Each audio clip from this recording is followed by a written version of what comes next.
দিয়া সবাইকে পরিপূর্ণ করে বলছেন, আলাস্তু বিরব্বিকুম, আমি কি তোমাদের রব নই? আমি কি তোমাদের রব নই? তখন সমস্ত আত্মা একসাথে বললেন, ক্বালু বালা শাহিদনা, ক্বালু বালা শাহিদনা, বললেন হ্যাঁ আপনি আমাদের রব, আমরা নিজেরাই সাক্ষী দিলাম, নিজেরাই সাক্ষ্য দিলাম আপনি আমাদের রব। ওই সময় কেউ না করে নাই, সবাই বলছেন রব। তখন আল্লাহ আবার বললেন, আন তাকুলু ইয়াউমাল কিয়ামাতি ইন্না কুন্না আন হাযা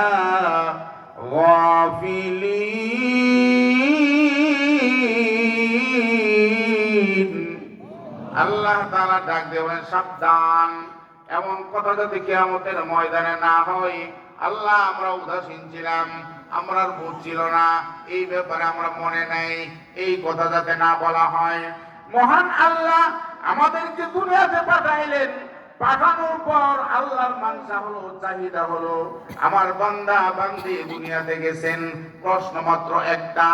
স্কুল কলেজ মাদ্রাসায় একটা প্রশ্ন হয় না, অনেকগুলো প্রশ্ন হয়, কিন্তু আমাদেরকে আল্লাহ রূহের জগতে একটা প্রশ্ন করে পাঠিয়ে দিলেন। কয়টা প্রশ্ন করে? একটা প্রশ্ন করে পাঠিয়ে দিলেন। পাঠানোর পর তখন আল্লাহর কথা হলো, আমার বান্দা বান্দি দুনিয়ার চাকচিক্য পাইয়া যদি বলে যায়, তাহলে তোমার বান্দা বান্দি জাহান্নামে যাইতে হবে। না না, হতে পারে না। মহান আল্লাহ কুদরতি জবানের কিছু কথা নোট করেছেন, মহান আল্লাহ কিছু কথা বের করেছেন নিজের মুখ দিয়া, এটা লৌহে মাহফুজে সংরক্ষণ করেছেন। আমাদের নবীর কাছে, যুগে যুগে সকল নবীর কাছে প্রশ্ন একটা, উম্মতের কথা উম্মতকে বলছেন একটা। আখিরি নবীর কাছে, আখিরি নবীর উম্মতকে বেশি ভালোবাসেন, নবীকে বেশি ভালোবাসেন। এই জন্য মহান আল্লাহ কথাগুলো সংরক্ষণ করে লৌহে মাহফুজে সংরক্ষণ করেছেন, করে নির্বাচিত করেছেন সৃষ্টির সেরা আখিরি নবী মুহাম্মদুর রাসূলুল্লাহ সাল্লাল্লাহু আলাইহি ওয়াসাল্লামকে নির্ধারণ করে জিবরাইলের মাধ্যমে কোন সময় এক আয়াত, কোন সময় দুই আয়াত, কোন সময় এক সূরা, এরকম ভাবে পাঠাইছেন। জিবরাইল আমিনকে যখন পাঠান, মাত্র একটা আয়াত দিয়ে নবীর কাছে পাঠান, তখন ৭০,০০০ ফেরেশতা চতুর্পাশ দিয়ে থাকতেন। অথচ জিবরাইলকে দিয়ে পাঠাইলে এত ফেরেশতা থাকার দরকার নাই। জিবরাইল তো যে শক্তিশালী, কে আবার তাকে কি করবো, ধোঁকা দিব বা বিভ্রান্ত করবো, করার তো কিছু নেই। কোরআনের সম্মানে আল্লাহর কুদরতি জবানের কথাগুলো আনতেছেন, তার সম্মানে ইজ্জতে মহান আল্লাহ তাআলা নবীর কাছে পাঠাইছেন। এরকম ভাবে পাঠাইছেন। পাঠানোর পরে এখন আস্তে আস্তে সূরা হয়ে গেল ১১৪টা। বলেন সূরা হয়েছে কয়টা? ১১৪টা। পারা হলো কয়টা? ৩০ পারা। বলেন না কয় পারা? ৩০ পারা। এখন আল্লাহর নবী আল্লাহর কথা অনুযায়ী এটাকে সুন্দরভাবে সাজাইছেন। সাজানোর পর দেখা গেল সর্বপ্রথম সূরাটা, বলেন বলেন, সর্বপ্রথম সূরাটার নাম হলো সূরা ফাতিহা। বলেন না সূরা, সর্বপ্রথম সূরার নাম হলো সূরা ফাতিহা।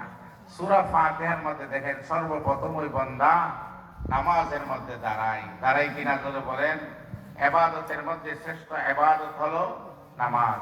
বলেন কোনটা ইবাদত? নামাজ। আর নামাজ আসছে কোথায় থেকে? নবী যখন মেরাজে গিয়েছিলেন। ৫ ওয়াক্ত নামাজ কোথায় থেকে আসছে? বলেন না।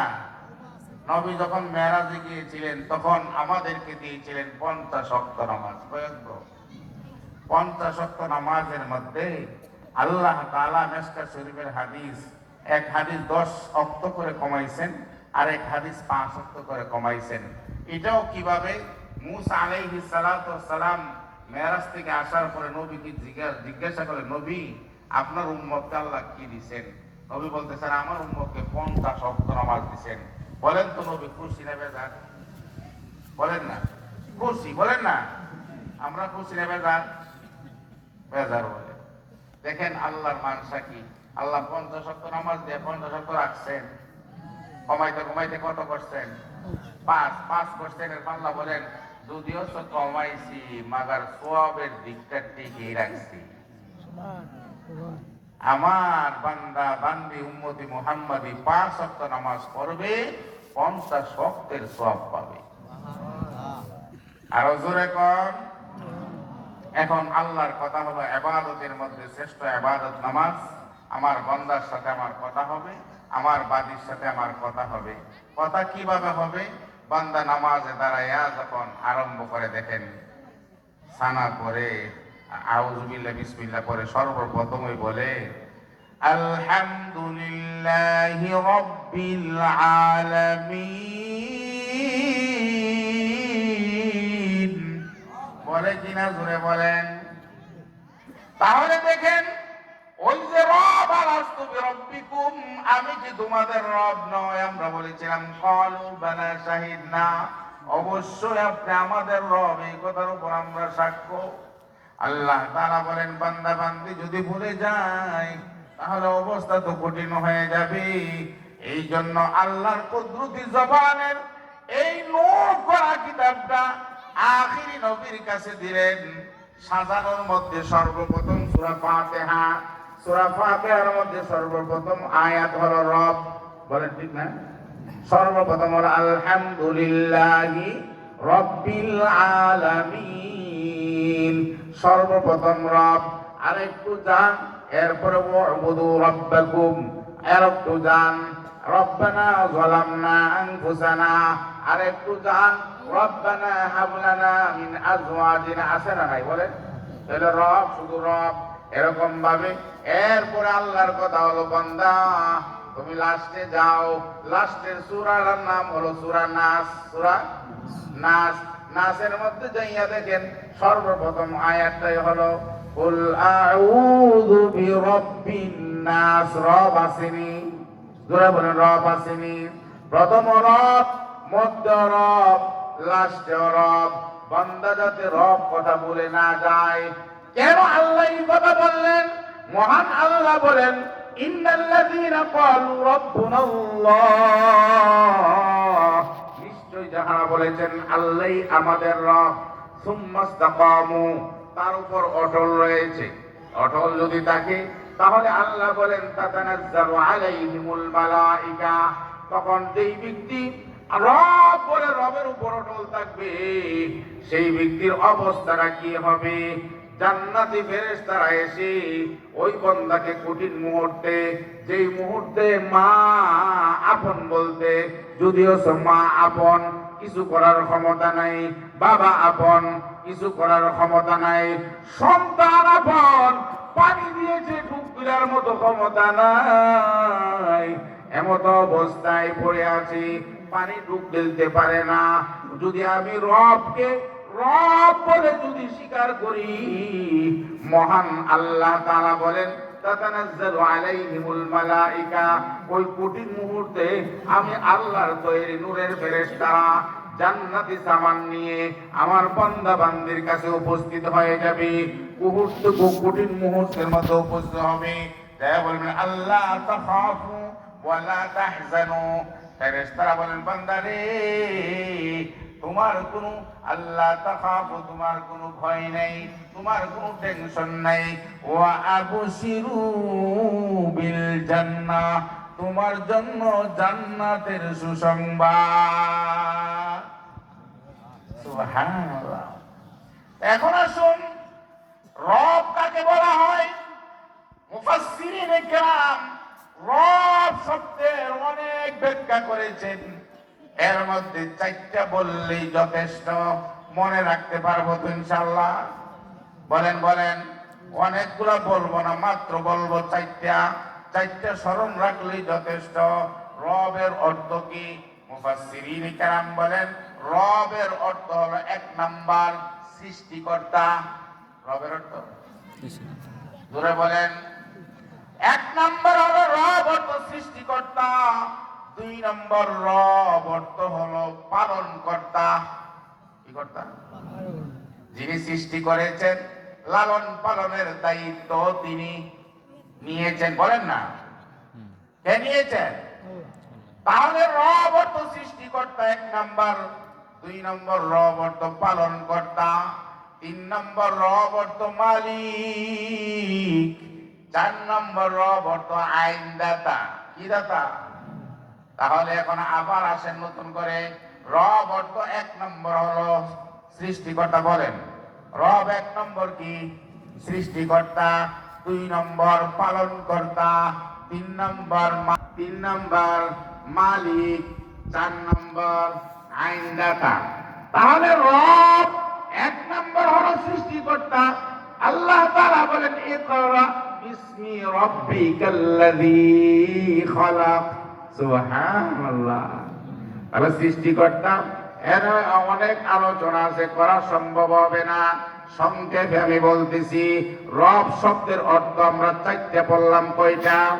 1 নম্বর সৃষ্টিকর্তা, 1 নম্বর সৃষ্টিকর্তা, 2 নম্বর পালন কর্তা, যিনি বানাইছেন উনি লালন পালনের দায়িত্ব নিয়েছেন। আমাকে আপনাকে বানানোর 500 বছর আগে আমাদের রিজিকের ফয়সালা আল্লাহ করেছে। তাহলে 1 নম্বর সৃষ্টিকর্তা, 2 নম্বর পালন কর্তা। যিনি সৃষ্টি করেছেন উনি লালন পালন করেন, উনি আর কে হবেন মালিক ছাড়া? বলেন ঠিক না? তাহলে মালিক 3 নম্বর। যদি মালিক হয়, আইন কে আরেকজনে দিবেন? জোরে কর। তাহলে আইন তো উনিই দিবেন। আইন হিসাবে পুরা কুরআন আমাদেরকে দিয়েছেন। সুবহানাল্লাহ। বান্দা, ও বান্দা বান্দি, আমি আইন দিছি, বানাইছি আমি, খাওয়াই আমি, আমি মালিক, আইন আমি দিছি।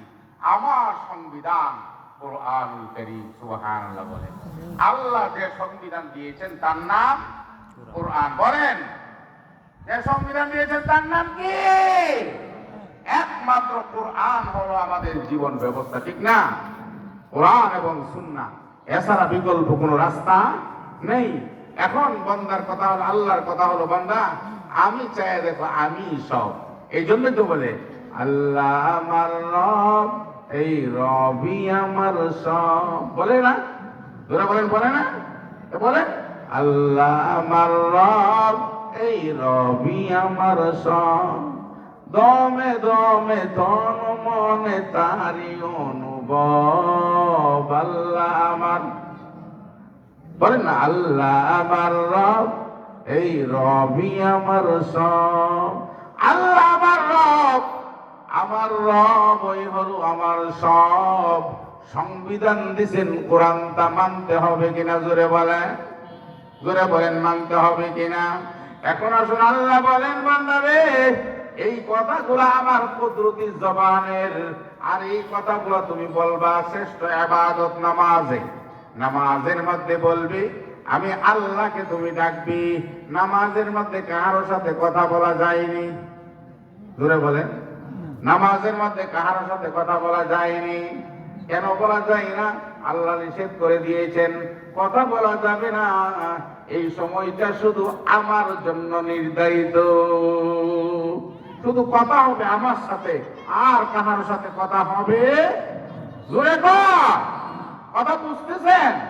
এই কথা হবে শুধু আমার সাথে। এখন বান্দা নামাজে দাঁড়াইছি, শ্রেষ্ঠ ইবাদতে দাঁড়াইছে।